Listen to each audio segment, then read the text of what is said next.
let's talk about the past. No, not just grammar rules. We're going way beyond that today.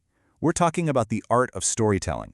Because really, mastering English past tenses isn't just about sounding correct. It's about being able to paint a really rich, vivid picture of what happened. So, let's get into it. Every great story has to start somewhere, right? It needs a solid foundation.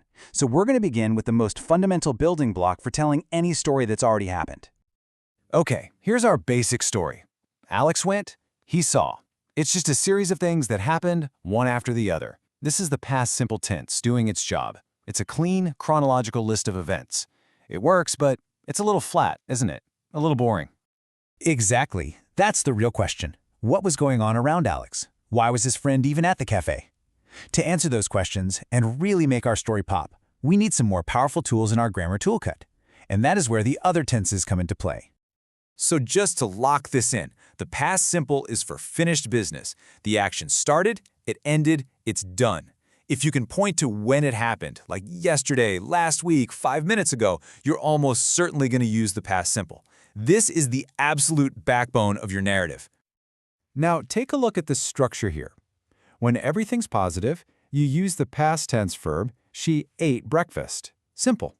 But for negatives and questions, we bring in a little helper word, did or didn't. And watch what happens. The main verb just snaps right back to its original form, eat. And this right here highlights the most common mistake I see. People will say didn't, knew. But once that didn't is in the sentence, the main verb gets to relax. Its work is done. It just goes back to its simple form. So it's never didn't, knew, it's always didn't know. It's a tiny detail, but it makes all the difference in sounding natural. All right, so we've got our basic plot points down. Now for the fun part. Let's add some atmosphere. Let's actually paint a picture of the world where our story is taking place. See? That's so much better.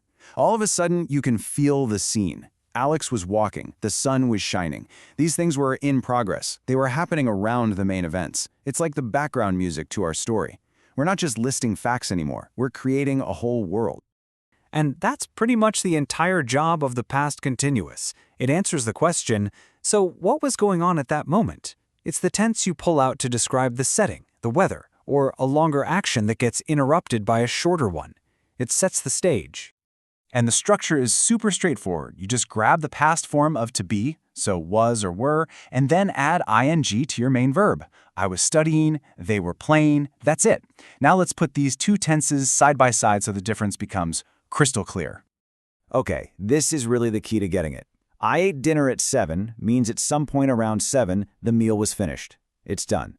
But at 7 p.m., I was eating dinner means at that exact moment you were in the middle of it. The fork was halfway to your mouth. See the difference?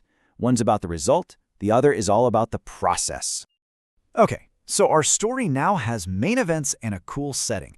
But what if we need to talk about something that happened even before our story started? How do we jump even further back in time?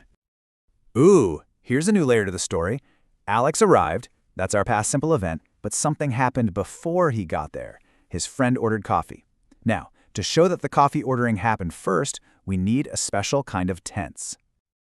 And that, my friends, is the past perfect. Think of it like you are a story's own personal time machine. It lets you break the normal chronological order and clearly say, hey, listen up. This thing I'm talking about now, it happened even earlier than the main past event we were just discussing.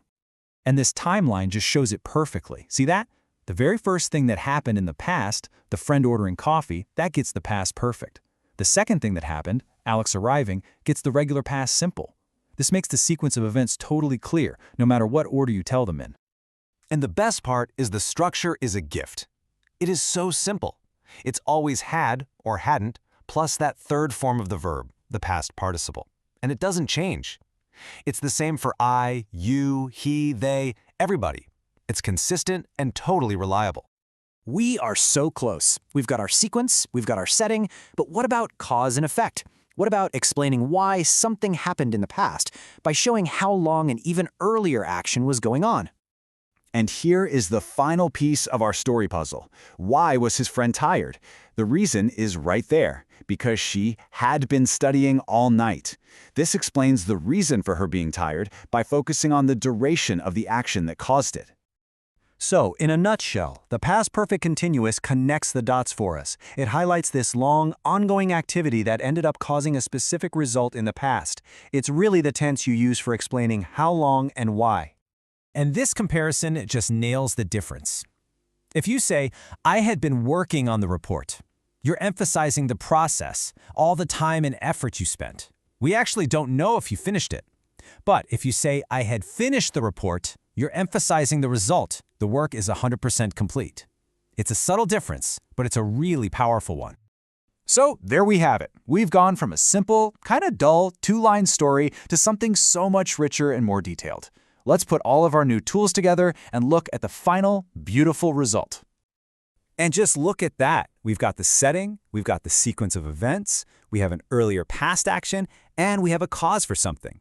Each tense has its own specific job. And when they work together, they create a complete, dynamic story that is just way more engaging than where we started.